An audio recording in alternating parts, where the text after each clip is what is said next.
A stick measurement has been called. It's the stick of Marty McSorley. Welcome to Marty's Illegal Stick, a hockey history podcast with your host, Scott Kinville. Let's hop on that Zamboni time machine and go back in time to look at hockey's glorious history. How we doing, hockey fans? And welcome to the all-new, rebranded, rebooted, renewed Marty's Illegal Stick, a hockey history podcast. We're now a hockey history podcast, folks, on our new home at the Sports History Network. I'm your host, Scott Kinville, and I tell you, this is going to be so much fun because, you know, when we were just Marty's Illegal Stick hockey podcast, we used to do this little thing called the Zamboni time machine. It was like always one of the most entertaining parts of the show. I used to love it. And so now we're basically just going to be doing one every day. It's going to be, or, well, every show, I should say, not every day. That's way too much work for me, but you. Yeah, right. Yeah, no, right. Well, you know, that voice, if you've listened to the show before, should be very familiar. And if not, I would like to introduce my producer, my sidekick, my friend, Dave the Save Warner. How you doing? I'm doing good. How about you? I'm doing great. You know, I mean, we finally got this show going because it's due to me. We've had a couple delays here. We we're playing follow the bouncing ball time. Really? Yeah. You know, oh my God. But that's okay. We're gonna get it going. Yep. You know, and we have got an awesome guest lined up today. I've been wanting to talk to this guy for a while. He's an amazing artist. I follow his work all the time on Twitter, and he's got a great website called CoolIceImages.com where you can check out and purchase his work. And I'm going to just bring him in right now. He is the one. He's the only Mr. Sebastien Chabauty. How are you? Hey, great. How are you guys doing? I'm doing fantastic. Listen, for starters, just thank you for coming on the show today. We appreciate you taking the time to come talk to us. No problem. Anytime. All right. So, like I said, CoolIceImages.com. Wicked, awesome website. I got to tell you, this is just, I almost sound like I'm fanboying out here, but it is. It's so cool to just browse through all your work. It's amazing. So on your website, I noticed you have, let's see, you got prints, paintings, acrylics. What's the difference between those three? Okay. The acrylic is the medium, like it's the painting, the ink that I'm using. Like there's oil and watercolor. I use acrylic. And the paintings are the originals. Okay. So when you go on there and you punch up originals, like paintings, that's what it is. It's the original paintings. And prints are just a print of the original. So you're owning a print. Okay, so it's almost like a copy kind of sort of thing? Yes. Yeah, okay. That's what it is. That makes sense. You can see you're a real art aficionado there. I'm trying. You gotta start somewhere. You're killing me, Smalls. Hey, listen, I had to work hard to pass art class. Okay, that was tough for me in school. I mean, if art was running their mouth, I mean, I'd have got straight A's. But you know, yeah, you were still getting straight A's. Yeah, right. Well, that's very true. Very true. So about your process. How do you get inspired, or how do you decide what you're going to work on for a particular piece? It's very hard because I want to do them all. So I absolutely love vintage goaltenders. I love the masks, even the combos. You know, the helmet, the helmet and the cage, like Steve Penny wore. You know, or Glenn Healy for the Rangers. But the masks, I mean, when you look back into the 60s and 70s, 80s, those goalie masks were unbelievable. And that's what really gets me going. And it's just browsing through images on the internet and seeing Pelle Lindbergh and Ken Dryden and all those guys. And then I get right into it. I look at the sticks they had, the pads, everything, you know. And that's what really gets me going. And I will do paintings and then I'll post them. And then I get a lot of people commenting, and then I get questions. Can you make this guy or this guy, or, you know, and that's what really gets me going on them. So one of our listeners here, Barry Shelley, says he loves the drawing that you did of Steve Baker. He has that up in his rink. Oh, yes. Rink of Dreams, I think. Yes, that's what it is. Yeah. I'm a big follower. I watch his page all the time. It's fabulous what he did. Awesome. Barry's a great guy. He actually lives close to here. He lives in right outside of Cooperstown. Oh, that's awesome. Yeah, we're ironically the Baseball Hall of Fame is not the Hockey Hall of Fame, but the Baseball Hall of Yes, Fame. that's okay. I love baseball too. Yeah, me too. So it's all good. And actually, I might as well just bring it up right now. It's not just hockey players on your website. You got football players and you got baseball players as well. Yes, I do. I do some football, NFL. I think I've done about 4 or 5. That's it. Because I created such a huge crowd for hockey. What I do that I didn't really focus too much on football or baseball, which I should. I do talk to a friend on Twitter all the time, Greg Kreindler, if you've ever heard of him. Yes, And, I follow. and we chat all the time, and he inspired me a lot. The guy's like one of the best in the world. And like all the Yankees that he does all the time is unbelievable. And yes, I do have some baseball. I started doing some Yankees. I did, which one did I do? I did Yogi Berra and Mickey Mantle and and Jeter's there jumping in the air.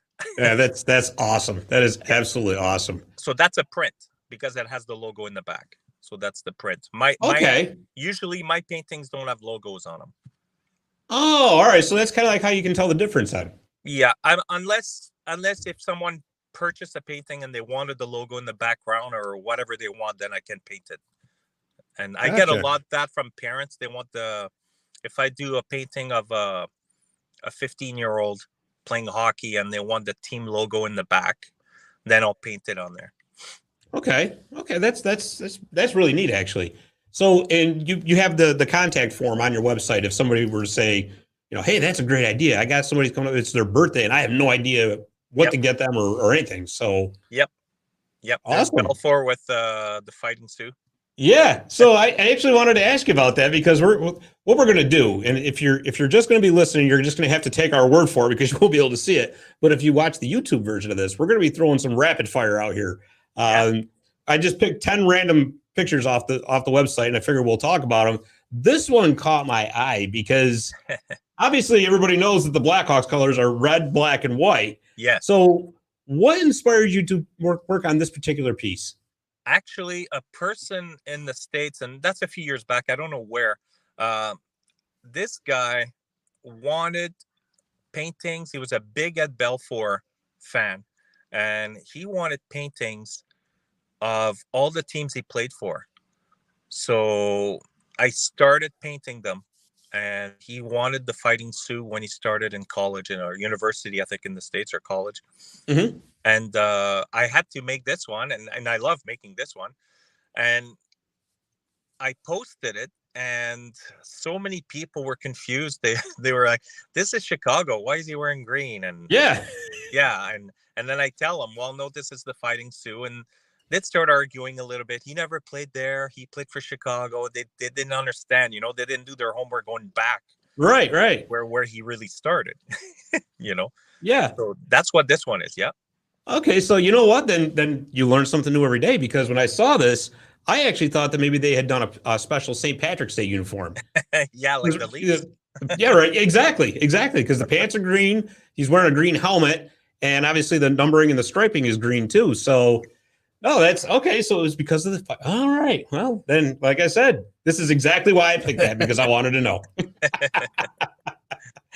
All right. This was the Dominator, Dominik Hasek, when he was with the Buffalo Sabres. Yes. You know what caught my eye particularly about this one was I loved how you put the old odd in the background. Yes. Just for some change, I started doing that. I put the old arenas in the back, and the old odd in the back. I think it looks really wicked. It does, and it brings back memories for a lot of people. I've had quite a few people saying that, like, oh, the old odd, and the Dominator, I just love it. And instead of the logo, and it just adds to the picture, Oh, it does. You know what? And I'll tell you, my first NHL game that I saw was at the Odd. Oh, beautiful. So when I was a kid, I grew up a gigantic Wayne Gretzky fan. I idolized the guy, right? Yeah. And so I was an Oilers fan until they made the mistake of trading him. And then, of course, I decided to follow the Kings because, I'm like, well, if you can't hang on to Wayne, then you can't have my fandom too. You can't have your cake and eat it too. That's right. So in 1990 for a Christmas present, my parents actually got 2 tickets for Kings at Sabres. Yeah. And so my dad took me out there, and they were, when I say nosebleed seats, let's put it this way. The blood was floating to the top because there was no more gravity. That's how high we were. We were so high, you could see the top of the scoreboard that was hanging over the ice, right? Yeah, that's funny. I have a friend, actually, it's funny you say that because I had a friend that went to Montreal. It's actually in the Bell Center. I thought it would have been in the Forum, but it was in the Bell Center. And he looked at his friend and he said, I have a nosebleed. And they thought he was saying we're in the nosebleed section. And he did have a nosebleed. And they were all laughing like, oh, my goodness. He's got a nosebleed. Oh, that's great. Yeah. That is great. You know, here's, if you can just go right back to the Sabres one there. You know, I'll tell you too, I mean, maybe I'm wrong, but I really miss the old buildings. Oh, no kidding. I really do. Me too. They were all, a lot of them were different sizes, the rinks inside the ice, which made it even better, because you knew, like, you're going to Boston, it's going to be so small. You go to a bigger rink, like everything was different. It was so much, even the lines, I really pay attention to detail. And like in the old Montreal Forum, the bottom of the boards were blue. Yes. Blue, it made it different, Yes. like everybody's the same now. They with Gary Bettman, he made it, I think it was him. They made it that all the rinks had to be specifically the same size, and they're all yellow at or orangey yellow at the bottom. Everything's the same. So that's what's kind of it's missing, like the old Winnipeg Jets arena. Queen Elizabeth. You walked in there and you smelled hockey. Yes. Like, I've been there so many times. Those were just dirty shorts. That's all. Yeah, exactly. But it was good. It made you want to buy more beer. Well, yeah, right. No, that smell does not make me want to buy beer. Well, once you have a couple, you will. Don't worry. You wanted some. But no, those buildings something different. Yeah, those buildings had so much personality. Each and every single one of the other ones. The Montreal Forum, like, oh my God. With the fans right on top of the action. I mean, you're in the Forum.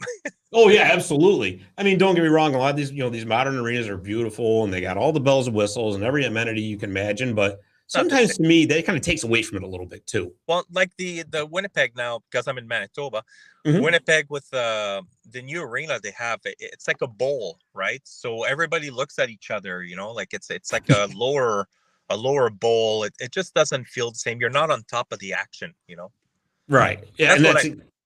I'm sorry. That's what I miss. Oh yeah. Oh, absolutely. There's just no doubt about it. And you'll never see it again. That's the worst part. This painting, actually, these are the prints. Some were the logos, and these with the odd. They were sent to Dominic Hasek in Prague, and he signed some for me. Really? Yeah, and he kept some. He really liked them. I sent him a message to give some to his family, family members or whoever, friends. Apparently, he told me that he took him to where he plays hockey, old-timer hockey with some guys, and I think they all took him anyway.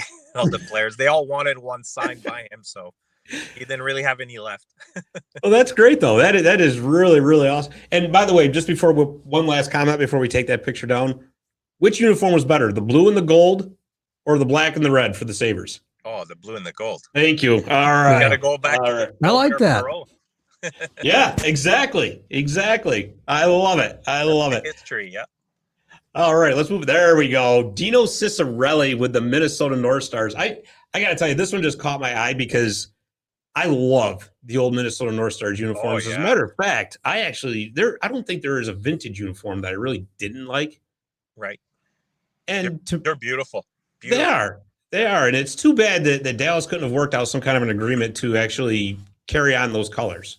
Yeah, even the Wild, the Wild should go back to using these, like even if they don't want to make it their official jersey, just to use them once in a while, like the Jets do with the old Jets, Right. And for the Jets, that's even more difficult because the Coyotes actually own that trademark. Yeah, I know. So, it's one of those, okay. Well, the Coyotes went back to their original jerseys there. Yes. And they actually, I used to hate those jerseys, and now I love those jerseys. I don't know why. I think they look better than that red. What kind of color would that be? Yeah. Yeah, it was almost like a brick kind of color. Yeah, exactly. Yeah. And maybe it just had to do with the gigantic coyote head on there. Yeah, maybe. I don't know. That's when Gretzky took over, wasn't it? Yes, it was. That's right. One of the few swings and misses for the great one. Yes. But at least he can look back, and he's done lots. Yeah, right, exactly. But no, seriously, I mean, even when the Wild did the reverse retros, Yes. it was a couple of years ago, and I couldn't believe there was actually a reaction that some people didn't like those. Yeah, I know. Well, how do you not like those? You know? Well, there's quite a few people, like the Buffalo one. I get a lot of messages. Oh, if you paint Dominic Hasek again, can you put him in the black and the red and the silver? That's my favorite jersey. You know, that's some people. It's the newer crowd, eh? They like the newer jerseys, and I mean they like the old ones, but some are attached to their jerseys that they grew up watching them, right? Sure, absolutely. I mean, that's like with a lot of Kings fans actually. Yeah. Like a lot of the older Kings fans prefer the form blue and gold. Yeah. Whereas like the ones that came up my era, like no, they're black and silver. And it's like that constant dichotomy. Yeah, I know. So all right, let's move right along to the next one here. Dave the save. And Denny Savard. Now there is in the proper Blackhawks colors. Yes, that's right. Yeah, So when I was asked to do Denis Savard Chicago, I had to put the mustache on him when he was young, and his helmet there that he got on there. I think it's a Cooper that he's wearing. uh-huh. And I had to make him. It's exactly how he was skating anyway, and looking with the puck, Absolutely. Yeah, and then he would just rifle it. Yeah, right. Or he'd do the spin around somebody and just embarrass somebody. He was.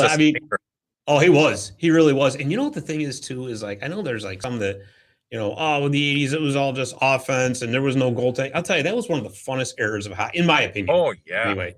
Yeah, exactly. The 80s were awesome. I think every once in a while you need a 9-8 game just to keep everybody on the edge of their seat. Yeah, that's right. And it's amazing the amount of like the talented scorers that came out of that era, but they were all overshadowed by like the Gretzky's and the Lemieux of the world, right? Yes, that's right. Oh yeah, there were so many good players. You look at Dale Hawerchuk. Yes, the guy was amazing. Such a great player. I met him, and he was so nice. Such a humble person, and he had to fight his way through with Gretzky. I mean, so you never could be at the top because you got the Oilers. And right. That era, those guys were, and the Jets had a wicked team. They had a really good team, but trying to beat those Oilers, that was a dynasty team. I mean, you couldn't, anything you tried, they'd come back, and you were never safe until the last second. Well, that's true too, because I mean, with those Oilers teams, when they were first winning their first couple, I mean, that was pretty much all offense. But as that team evolved into like the third and the fourth cups, they learned how to play defense a little bit.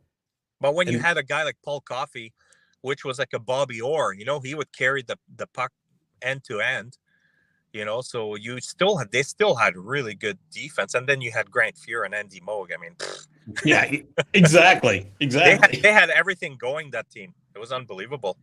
Absolutely. And I noticed you have a couple of paintings of Moger on here, both with the Oilers and the Bruins. Yes, I just did the Oilers one. Okay. And that's a really nice painting. I really like that painting. The Bruins one is an older one, but the Edmonton one was good. And I did a lot of Grant Fuhrs. I think I did 4 Grant Fuhrs up to now. Yeah, and I'd tell you they're all fantastic. They really are. Thank you. And I met him, and he signed them all, and he really liked them too. It's really nice to see the players liking them and looking at them and smiling. I don't know if it's bringing back memories, but they enjoy them, so it's good. I'll tell you too. I mean, it sounds kind of cliche, but hockey players really are the most humble, down to earth of the professional athletes. Yes, they are. One of the most humble person I've ever met was Guy Lafleur. That person was unbelievable. He was such a great guy, and he would talk to you like if you were one of his best friends, down to earth, not watching what he's saying, just one of the guys. He was such a great guy.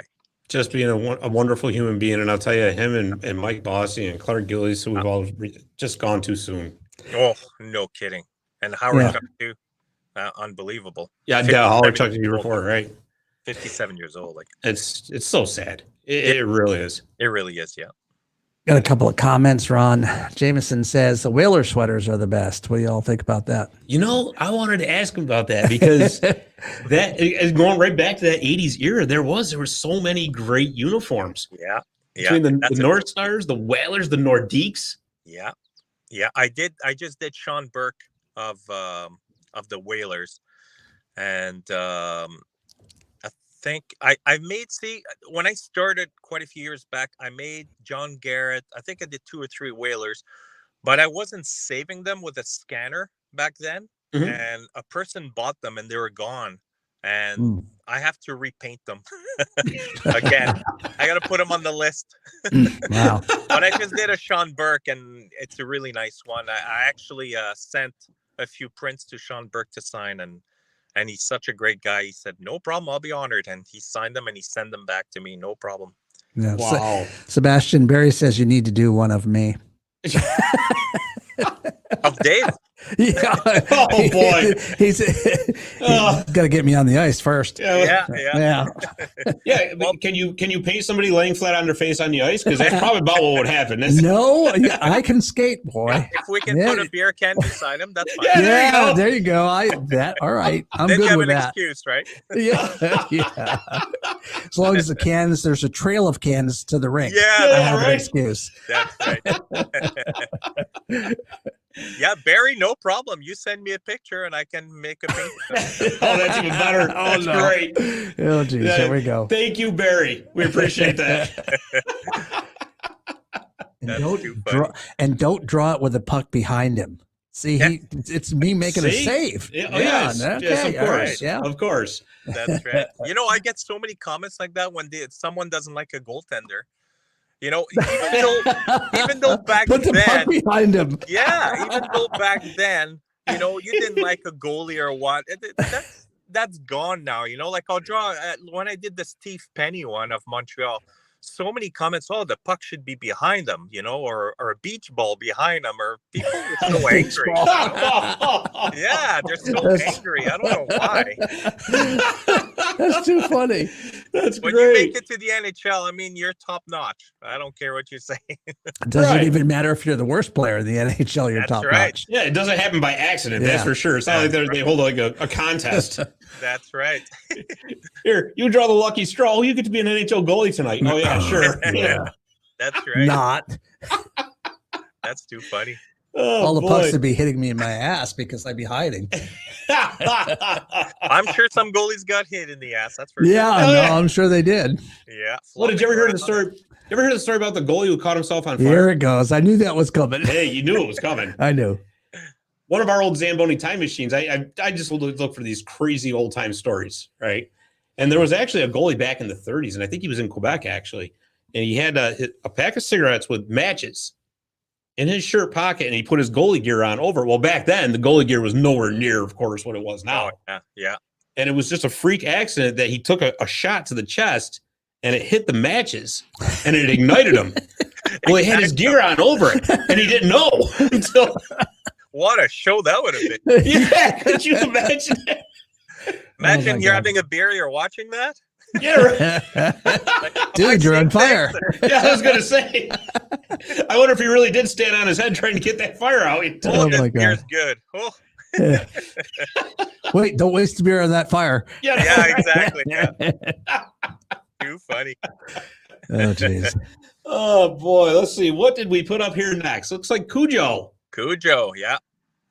Question for you. Yes. Now, I think he should be in the Hall of Fame. How about you? Here's another puck behind him I don't question. know. Yeah, like the Hall of Fame thing, I never really paid too much attention to it. Like, Mhm. you know, it's Hall of Famers. I just don't know. Like, did he win the cup? I don't think he won the cup. No, he came close. He came close. He was He was in 06, Detroit right? with the Dominator, but I don't think he was part of the cup when they won. No, I don't think he was. No, I like he's very well known, very good goalie. I just don't know if he should be in the Hall of Fame. Yeah, it's it's tough. a very hard question. It's tough, that one. It is. I Because don't know. I don't know how they decide players to be in the Hall of Fame. Yeah, that's the thing too. There is really no clear cut, right? Like in baseball, if a player gets like 3,000 hits, or if a player hits 500 home runs, it's almost like a lock, right? They're going to be in. Whereas in hockey, there's so many different variables. Well, exactly. And Hockey Hall of Fame is not just NHL. Right. Exactly. So, all over the world. Yeah, that's why you have I think Haley Wickenheiser is in there. Mm-hmm. From Team Canada, a really good hockey player. She's in there, and C. Cujo's not. So that's the difference, So I don't really know how they base the Hockey Hall of Fame. That's a question for Barry Shelley. Yes, exactly. Well, he's got his own Hall of Fame for the Rink of Dreams. Oh, there you go. Yeah, absolutely. Absolutely. This rink is amazing. If you're ever in upstate New York, let us know. You got to check this out. Oh, I will for sure. Absolutely. And I think what makes it difficult for the Hall of Fame too is they only put a certain amount of players in each year. So it's like 4 to 6. Yes. So you really have to, that's tough. Yeah. Yeah. If you hear booming in the background, that's a thunderstorm moving by us. Yeah, that's the storm we were talking about earlier. Yeah. No problem. Yeah. Hey, it's sound effects for free. Yeah, well, that's right. I got plenty of sound effects. I don't need them to add that, It's the late 4th of July. Yeah, there you go. Something. Exactly. We can do sound effects. Exactly. All right, let's go to the next one here. What do we got? Connor McDavid. So I put this one up here because for one thing, that is a fantastic piece of work right there. Connor McDavid, of course, hands down the most exciting player in the league. Yes. And I really wanted to put this up for you just so that people know that you do modern players as well. Oh, yeah, for sure. I do everything. Anything they want, I paint them. I usually put the year where my signature is. So if you look in the corner where it's a Sebastien Chabauty, the year should be in there. Oh, okay. Can't see it. Okay. 2000 something. I think it's probably 2017 or 18 there. Okay. No kidding. All right. That's good to know. Unless this one doesn't. I'm not sure. I don't know. I don't quite see it. So. Yeah, I don't have it large enough to where I can see it, but I don't think so. Let me see. Let me pull it up on the computer here. I put the year in there usually. So let's see. People can look back. Oh, yeah. I think it's 2017. I see it now. See it? Look up. 2017. Yeah. I pulled it up on the... Yeah. My eyes are nowhere near what they used to be. So that's an old painting. But no, I mean that's a fantastic piece of work. And are you able to pick if I tell you a player to put up? No, we gotta. It's got to be converted. Okay. Yeah, it's got to be converted to a certain format to put up here on StreamYard, and then I have to pull the other ones off. So it would take me like 5 minutes to do that. Well, actually, did you get the one with the goalie with the mask on the side? Yes. Do you want that one next? Let's go to that one next. Yeah. All right. So these are awesome, and I'm sure you want to talk about these. Bernie. Yes, Bernie Perrant, great guy. I started doing the mask. Actually, my wife told me a few years ago, you should do the goalie mask, do the goalie. And I never got into it. I've always, because I'm so busy doing the players. And I decided to, who got me on the mask? Actually, a guy from Czechoslovakia, Yuri, he wanted the vintage goaltenders from their national team, CSSR, with the mask beside them. And I started doing, remember I just sent you some? Yes. And those goaltenders, that was the first ones I started doing. And I added this mask to this painting because the painting didn't have the mask. So I had to look back and see which paintings were moved to the side and add a mask to it. Okay. And I was able to add the ghost mask of Bernie beside him. And it worked out really good. And then I did Ken Dryden. Mm-hmm.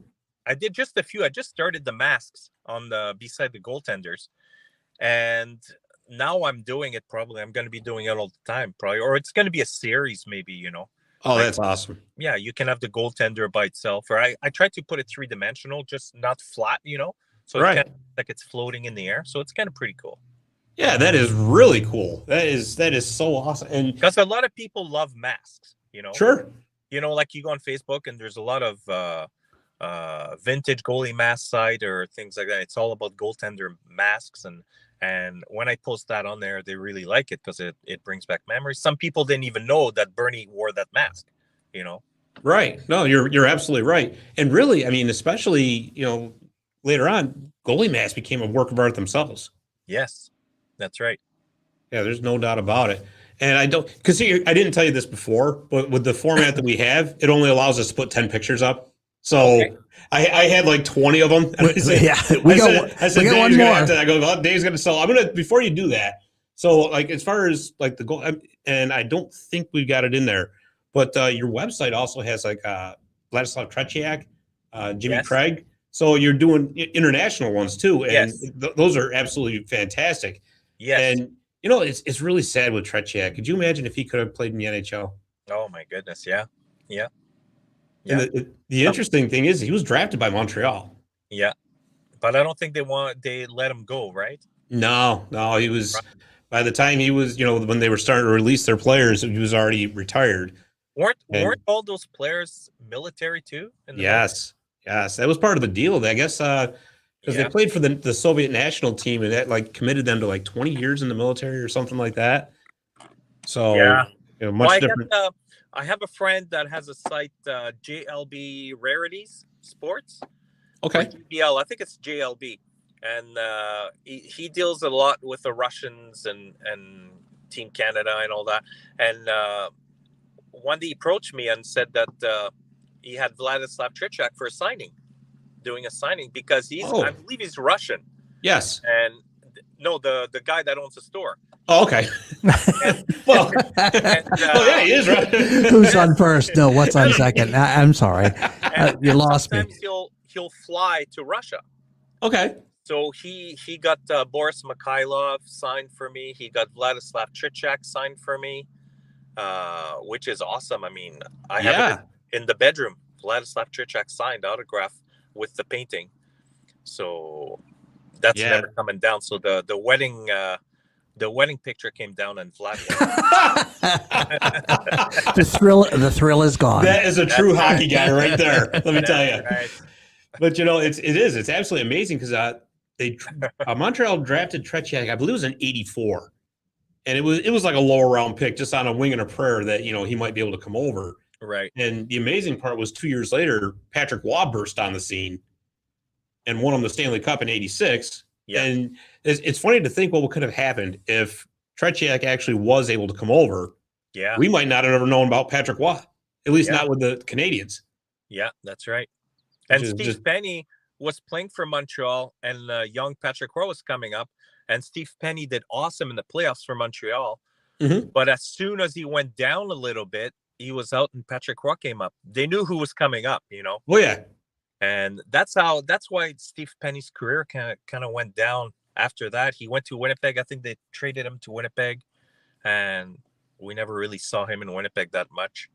And that was the end of his career. And it's too bad because Steve Penny was a good goaltender. And he was. You're absolutely right. Especially the battle against Quebec. Yeah, right. He was in there in the playoffs, and he did really good. They were awesome. Well, people forget just how intense that rivalry was too, especially like younger fans have no idea. Yeah. They just have to Google and go back on YouTube and watch the old games. Like and get the popcorn ready. That's right. Yeah. Let's see. What do we got now? What do we got? Oh, the Golden Jet right there. Bobby Hull. Yeah, with Chicago, yeah. Yeah, that's another great one. Amazing. The shots that the guys like him and Al McInnes had with the sticks that they were using. Yeah, he had one of the hardest shots, Bobby Hull. It was terrifying. Yeah, back then. He really did. And I made that painting, and he was in Winnipeg for the WHA. I think they were getting together. And a lot of players like Joe Daly and those guys, Ulf Nielsen, they were all there. And Bobby Hull was there. I could make it. And a friend of mine, I gave him the prints to take there, and a long shot to try and get Bobby Hall to sign him. But they were in the Fort Garry Hotel, I believe, and it was closed up. But he managed to get in somehow. And one of the receptionists, he gave her a free print and she let him in. And apparently they gave it to Bobby Hall and he loved them and he signed them, and he gave his phone number to my friend to give to me, and I phoned them up. And he was just an awesome guy. He was really cool to talk to. I had to speak loud because he can't hear as much anymore. Right. But he was a great guy, just a great guy. Yeah. And you know what kind of gets forgotten too is the impact that players like him had on the sport by going to the WHA. Yeah. It kind of opened up all the money train for those players back then. Yes. And especially going to Winnipeg. And I wish there was a little bit more coverage about the old World Hockey Association. Yes. It was a fun league. It really was. Especially you guys up in Winnipeg. You had to love it for a while there. I mean, you pretty much you owned the Avco Cup for a while. Yeah, I think they won it 3 times in a row or 2 times. Yeah. Well, when the Avco Cup, when the WHA was here, I was living in Quebec in the 70s. Oh, okay. So I didn't even know about the WHA because I was a kid. And I was watching the Montreal Canadiens with Ken Dryden, Guy Lafleur, and those guys in the 70s. And I did not even know. Like, the kids back then knew nothing about the WHA out there. So it was all about Lafleur, Robinson, Savard. We knew about Trichak. We knew about Tony Esposito, Jerry Cheevers, all the big names. And the WHA, when we moved to Manitoba in 1980, is when the Jets jumped into the NHL. Right. And yeah, that's when I started watching the Jets because they were. No kidding. Yeah. Well, and of course, what a class they went in with too. Like legendary teams like the Hartford Whalers, of course, the Quebec Nordiques. I mean, everybody loves the Whalers and they all miss them. And of course, what the Oilers did once they got in was just absolutely unbelievable. Yep. They need to bring back Quebec and Hartford. I wish that they would maybe do like almost like a preseason game there or something. I don't think they'll ever put another NHL team there, but a preseason game wouldn't hurt anybody. Yeah. They don't look at. I don't think they look at filling the seats, right? It's all about sponsorship and right and big companies buying tickets and everything and all those those boxes, right, being sold out and yep. It's totally different than back then, right? Even though the Quebec Nordiques, even though Quebec could fill the seats and Phoenix can't, right? That is unreal. They have a brand new arena in Quebec. Like, it's beautiful. Yeah, state of the art. Yeah, and they're not moving a team there. And you got a team in Phoenix that's losing millions every year. So it doesn't make sense, but it's all political sports. Yeah. Well, not even that. I mean, of course, Arizona's going to be playing in a college rink for the next 3 years. Yeah. Which, you have to feel for the team, but that's really embarrassing to the league if you ask me. But even like before Florida started having their success this year. Yeah. For that, they could give tickets away. I know. And that's a big problem when you start giving tickets. Yeah. The wrong way to go about, because people are going to be expecting to get free tickets. Sure. So that it's not good just to put people in the seats which don't care. It's not good. No, you're absolutely right. And for years, I understood, I guess, them not wanting to move Arizona to Quebec because they didn't want to upset the balance between the conferences. Yeah. But it would have been no problem to move Florida. Right. When they weren't drawing 8,000 people per game. I mean, that's, there's AHL teams that drew better than that. That's right. So, I mean, I think Quebec got the short end of the stick as far as that goes. It's sad for the fans in Phoenix because there is some fans that sure Coyotes, and I feel bad for them. But I mean, look at Atlanta when they lost the team to Winnipeg. Right. It was the best move ever. Sure. Oh, absolutely. Because you're going to an angry city that loves hockey. There's a hockey rink on every street. Yeah, absolutely. And you go to Arizona, there was, I think when they moved there, the Jets, there was 3 rinks in the whole city. That's it. Yeah. And it's not their fault. I mean, there's just no hockey there. Right. There was no hockey, really. And the funny part is they did have a little bit of a hockey history with the Phoenix Roadrunners in the IHL, but nothing to the extent of the NHL. But I mean, you look at like when the Thrashers moved to Winnipeg. So once they, Oh yeah, they're the end all be all. I mean, other than the Blue Bombers, of course, in the CFL. Yeah. But down in Atlanta, the Thrashers played second fiddle to the Braves, to the Falcons, to the Hawks, to everything else that was going on down there. You guys, So, your college hockey, football, anything beats the NHL. You right. have more fans in the college sports than the NHL. In those, absolutely. And you can't blame them. That's the way it is. No, you're absolutely right. And I mean, and that's why, they always say, well, the market size is bigger. Well, to me, that doesn't make too much sense. Yeah. Because if a team is struggling in a large market, yeah. Well, don't you think they would be much better off being in so in a smaller market, but where they are the big fish in the small pond, so to speak? It's got to do with the TV contracts, and that's what it is. It's all about, the higher things like that, the money stuff. money. Yeah. Money. That's what it is. It's huge, compared to filling the rink with being in Quebec, or they don't care. I think they have a plan, and that's what they do, Right. That's why they hit Vegas and Seattle, even though they say, well, it's evening, it's going to be the Western Conference is going to be even with you can always push a team over, like it's sure. Like Chicago could go in the West, or they could stay in the East, or, it doesn't matter. I mean, you can deal with that. I always thought Detroit just belongs in the West, but that's just me being old school, I guess. You just don't like them. Well, no, it's just no, he doesn't like them. No, I don't mind the Red Wings. That's no. You don't like the jersey colors. No, it's not that at all. I always thought of them as like a Western Conference team, because that's the era that I grew up in. Yeah, they were in the West, so they had those great rivalries with like the Blues, with the Blackhawks, and later on the Avalanche. The North Division. Yeah, and that was a great division. That really was. Chicago, Detroit. Yeah. I wish they'd kept those division names too. Well, yeah, that's even the Prince of Wales and the Campbell Conference, it was just made it so special. And that's another thing that Bettman did to try to homogenize everything. And we got to be like every other sport and call our conferences the East and the West. And Ron Jameson says Bettman sucks. Time for new president.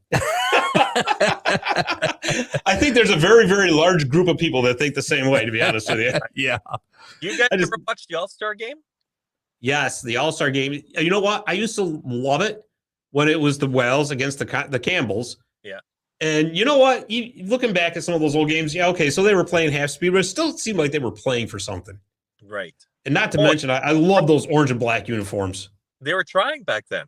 Yeah. Well, back, you look at the All-Star games when it first started. You go back in the 50s, 60s, they were having bench brawls. Yeah, exactly. That's how much they wanted to win. Sure. Now they just skate around the guy, and the goalie goes down, doesn't even try to make a save. He puts it in. That's the 15th goal of the game. It's kind of. Well, you got to remember back then too, like if you were MVP, you won a car or something like that. Well, those guys were making that great of money, so that new car was like, oh, I got to have that. Wait a minute. Yeah, I know. So real quick, who were some of your favorite players growing up? Guy Lafleur in the 70s, Guy Lafleur and Ken Dryden. And when we moved to Winnipeg, it was Howard Chuck. And I loved Doc Soultard and Ed Stanowski in that. Nice. Those very two nice. Goalies and their goalie mask. I'm going to be making them real soon. A painting of each with the mask on the side, because That's those awesome. masks were unbelievable, And I just got on Twitter, I got a like from Doc Soultard. Really? Yeah. So that's Cool. pretty cool. So I'm going to get a hold of him somehow, and I'll have to get some autographed prints for fans. I do a lot of giveaways on Twitter and Facebook. Yeah. Like I said, I love the stuff you put out there. It's amazing. Got a couple I'll get questions. some stuff signed, and if there's extras and all that, I'll do a giveaway and anything, just to share with the fans, Oh, absolutely. It's a lot of fun. It's a lot of fun. So Ron wants to know, we've got a couple of questions here. Do you think we as hockey fans need another international tournament, i.e. Canada Cup or Rendezvous? Oh, geez. Rendezvous. That's... Yeah, man. We're going back. 87. Yeah. Yeah. Rendezvous would be awesome. And you know what? That would be the perfect spot for it too. Quebec City. Because I know like when they do the World Cup, they want to try to spread it out and stuff like that. But why not put it in a city where they got the state-of-the-art arena, but they don't have the NHL team? Let them showcase themselves a little bit. Yeah, exactly. That would be perfect, you know? And then Barry wants to know if you've ever done a picture of Eddie Shore. Yes, there's one on here. Yes, I did. Oh. There is one on here. It's an older one. Yes. But I did do it. Eddie Shore, and I did George Vezina, too, of Montreal. Yep. It's there, too. I did with Boston. Yep, I did one, Barry. Now, did you do one of Eddie Shore skating his players around the ice until their tongues were dragging out like he used to do when he was in Springfield? So, yes. No. Nope. Oh, boy. I mean, because you ever seen that Don Cherry story? Yes. It was a made-for-TV movie. It's just hilarious. Just the interaction. And I know they were actors, but it's still between him and Shore was just hysterical. Yeah. Oh, yeah. Those are awesome movies. That one and what was the other one? There was another one with Ted Lindsay. Yes, one. Yeah. They what was it called? I can't remember what it's called. And there was Gordie Howe in it, and it was the start of the Players Association, I think. Yes. What was that called? Oh, I can't remember. I know exactly what you're talking about, too. Yeah, and that was a good one, too. That one and the Don Cherry one, those were awesome. And Miracle on Ice is unbelievable when he's making them skate back and forth. Yeah, exactly. Yeah, because they were watching the girls. I got tired watching that. Yeah. No, I went to bed. Yeah, Eddie Shore I did a long time ago. I got it right here in front of me. You got Eddie Jockman. Oh, man, Gump would love that one. Barry says, or tied the goalie's arms to the goalpost during practice so they wouldn't fall down to make a save like he did in Springfield. The Don Cherry movie, do you guys remember when the goalie was tied to the net by the throat? Yes. You remember that? So he wouldn't go down on his knees? So he had to stand up. Exactly. Could you imagine that? That actor, the goalie, is a friend of mine, actually. Oh, geez. Really? Yeah, and he told me he was going to be in that movie, and I was watching the movie, and I didn't even know it was him until I really looked closely. Oh, my goodness, there's Mike. He's got a noose around his neck. That could be your next painting. There you go. Yeah. The Eddie Shore tribute. Yeah. He doesn't even, I don't even think he speaks in the movie. He just sits there and he's just terrified look on his face. Well, when you got a noose around your neck, hard to speak. Yeah, really. That was really cool. Oh, man, that's great. That is so great. Sebastien, where can we find you on social media? Okay, Facebook, you just look up my name or Cool Ice Images. Mm-hmm. And then you got Twitter, and that's 01 Hockeyman01. Gotcha. Yeah, you can find me there, or you just punch up on Google coolliceimages.com, and you can see it there, and you can send me messages, anything. Yeah. I'm not hard to find. No, and I'll tell you, if anybody's out there on Twitter and is not following, you got to, because it's great. He puts out these different paintings every day. Different little polls, like you said, and it's awesome. It really is. And so just to reiterate, so if somebody really does want a custom done, you can do that. Oh, yeah. Yeah. They just have supplied pictures and I'll go to work. What are you looking at for cost on that? Usually I keep it very low for people, about $250. Oh, that's not bad at all. Boy, that's really reasonable. No, very low. I have a friend here that does similar paintings. It's watercolor. And he's asking like $1,000 or $900 a painting. Yeah, but tell him watercolors are for sissies. Yeah, you know, I mean, this for flowers. That, not me, okay. His paintings are really, really good, but they're the same size as mine. But the thing is that I've been told so many times by people, you got to bring up the price. You know, people have to pay, but that's not what I want to do. I really want to keep vintage hockey going. People won't forget about these guys, and I want to make it affordable for everyone. Sure, that's my biggest thing, because a person with a lot of money, well, they can buy more than, more paintings. But a person that doesn't have that much money, because it's a tough world out there, they can afford it. Right. So that's how I go about it. Well, Scott, I want to be suited up so you can get a picture, so I can get him to Oh. do a painting of Dave the Save, because that's what Barry wants. Yes. Well, he just wants to put it in his rink. That's it. This is true. A picture of Dave the Save sprawling all over the ice with a beer can next to him. Well, With the I have one perfect- already in my head that you're on the ice with a beer. With the puck behind me. Yeah. That's right. And the glow of the red light on behind him. Yeah, that would right. that would be me. The puck behind, or a beach ball behind. Yeah. Yeah. Oh, jeez. Well, I'll tell you, I mean, I could sit here and talk for hours with you over all of these pictures on here because this is Let's not. absolutely fantastic. But yeah, Let's keep going. I don't want to make too much more work for Dave. So Yeah, really. So yeah, I mean, you'll have to come back on again sometime if you would. Oh, I mean, for sure. Yeah, with newer pictures. yeah, absolutely. We'll get a whole Yeah, new batch yeah. and we'll discuss those as well. But again, anybody who wants Sebastien, coolliceimages.com, and you will not be disappointed. Any fan of hockey would absolutely love this. Or like you said, you got Major League Baseball and you got NFL on there too. So They're great. Exactly. Yeah, I've had a few people ask for baseball lately, and I maybe take on too much because I've got like 15 players to make, and then people are asking, "Oh, can you make Pete Rose or or Gary Carter of the Expos?" And I really want to make them, but then I look back and now I got these 15 guys to do first. So right.